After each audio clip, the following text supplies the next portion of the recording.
Sebuah minibus asal Surabaya mengalami kecelakaan sewaktu melintas di Jalan Tol Solo Semarang kilometer 497+800 jalur B di Kabupaten Boyolali, Jawa Tengah, Sabtu, 13 Juli 2024, dini hari.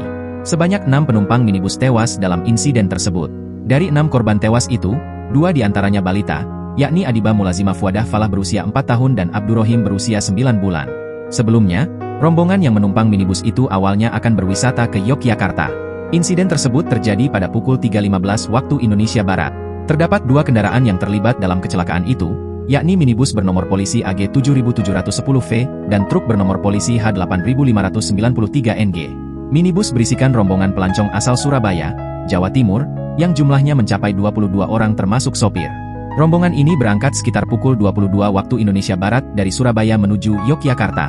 Informasinya mereka mau melakukan wisata. Minibus itu menabrak truk kontainer yang berjalan di lajur sebelah kiri searah dengan kendaraan itu, kata Kepala Kepolisian Resor Boyolali Ajun Komisaris Besar Petrus Parningotan Silalahi saat dihubungi, Sabtu sore. Akibat kecelakaan itu, sebut Petrus, sebanyak 6 penumpang meninggal, 14 penumpang mengalami luka ringan, sedangkan 2 lainnya selamat. Semua korban meninggal adalah penumpang minibus.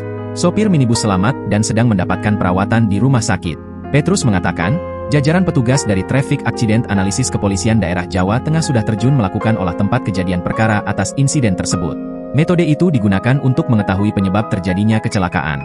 Meski demikian, tambah Petrus, sejumlah dugaan pemicu kecelakaan mengemuka. Dugaan pertama ialah kondisi sopir yang mengantuk.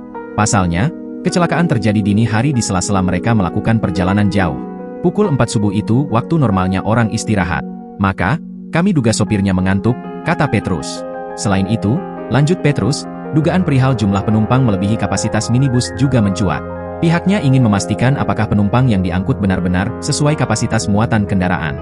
Satu dugaan lainnya adalah daya pengereman yang memang sudah tidak bekerja optimal pada kendaraan yang digunakan. Download Tribun X sekarang, menghadirkan lokal menjadi Indonesia.